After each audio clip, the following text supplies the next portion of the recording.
झिझिया तोहर के छौड़ी मस्त लगई हो। अच्छा सच में की भोरे हमें मना देखी जिया लाला चाई हो। झिझिया तोहर के छौड़ी मस्त लगई हो। भोरे हमें मना देखी जिया लाला चाई हो। मेरे छोरा झिझिया पर नजर न डाली न तो दई देब गाली। दही से आगे पीछे अभी हाली हाली न तो दई देब गाली। मेरे छोरा झिझिया पर नजर न डाली न तो दई देब गाली। मिथिलांचल रिकॉर्डिंग स्टूडियो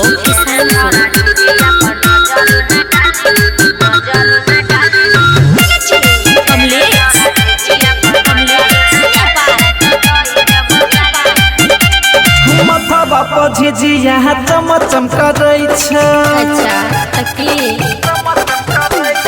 देखी के दिल में भगती जगई छ।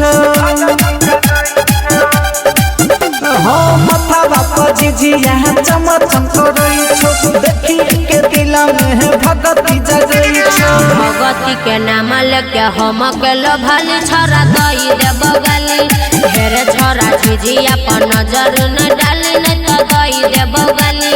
दही से आगे पीछे अभी हाली हाली छोरा दई देब गाली।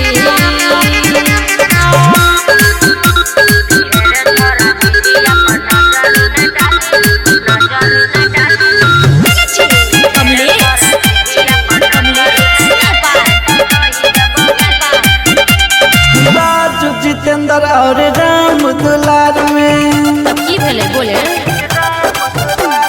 इच्छा हो संगे चल माई दरबार में। रोहित रविंद्र और राम दुलार में इच्छा हो संगे चल माई दरबार में। बहै छौ सुमन सोना जई भी न खाली छोरा दई देब गाली। ढेरे छोरा झिझिया पर नजर न डाली न तो दई देब गाली। दही से आगे पीछे अभी हाली हाली छोरा दई देब गाली। बुझले ना कभी हटे के रही है। Mithilanchal recording studio Kisanpur.